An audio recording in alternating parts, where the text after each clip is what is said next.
Critiquing writing is something that I've always wrestled with. Like, how do we get peers to give compelling and useful critique? In our Hacking Our Brains project, students are writing a guidebook to teach teachers about how their brains work. This is an interdisciplinary project between environmental science and humanities, and the students are in 9th grade.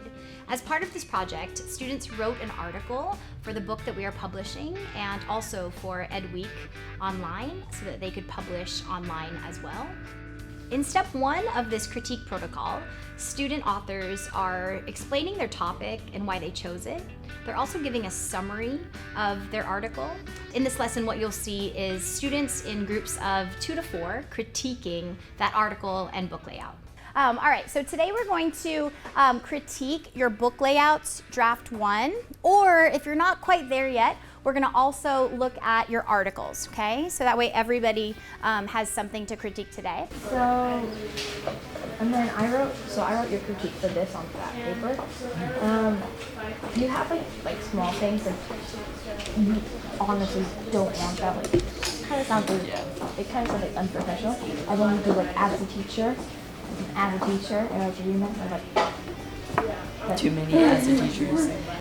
In this next step of the protocol, students are reading the work. They're taking time to process and think through the author's article. What you'll also see is some book layouts being critiqued. So we had an article due that day as well as some book layout, but not all students were able to reach that goal at the same time. So your how to reach us is on Friday? Yeah. So you're gonna put your hand down. Yeah.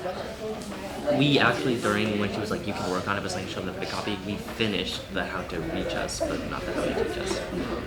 This makes the critique process a little bit more equitable so that everyone has something to bring to the table and everybody not only gives critique, but also receives critique. Take that and, so then it's, I want to make the general classroom truly a more inclusive environment instead of and after it.